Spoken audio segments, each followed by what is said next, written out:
નમસ્કાર, બેનિફિટ બુલેટિનમાં આપનું સ્વાગત છે। હું રાજવી, તો જાણીએ આજના મહત્વના સમાચાર।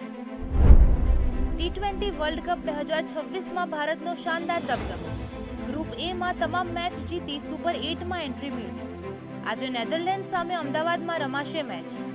મેચના સમયને ધ્યાનમાં રાખીને મેટ્રોનો સમય 12:30 વાગ્યા સુધી લંબાવવામાં આવ્યો છે। થરાદમાં વહેલી સવારે ગમખ્વાર અકસ્માત સર્જાયો। દારૂ ભરેલી કાર બાવળ સાથે અથડાઈ પલટી ખાઈ ગઈ। 2 લોકોના ઘટના સ્થળે મોત। કારના કુરચે કુરચા। ગાડીમાંથી દારૂનો જથ્થો મળતા ચકચાર। વડોદરાના ગોત્રી વિસ્તારમાં મકાનમાં ભીષણ આગથી અફરાતફરી મચી। ફટાકડા અને કેમિકલના કારણે જોરદાર બ્લાસ્ટ થયા। આગ વિકરાળ બની બીજા માળે ફસાયેલા 10 વર્ષના બાળકનું સફળ રેસ્ક્યુ કરાયું। ફાયર સેફટીના સાધનો ન મળતા ગંભીર બેદરકારી સામે આવી। બેંગ્લોરમાં હિટ એન્ડ રનનો દુઃખદ બનાવ।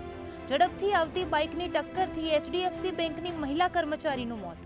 લંચ લેવા નીકળેલી 26 વર્ષીય યુવતીને ગંભીર ઈજા પહોંચી। સારવાર દરમિયાન મોત નીપજ્યું। પોલીસે બાઇક ચાલક સામે એફઆઈઆર નોંધાવી તપાસ શરૂ કરી। તો આવા જ મહત્વના સમાચારો જાણવા માટે જોડાયેલા રહો બેનિફિટ ન્યૂઝ સાથે।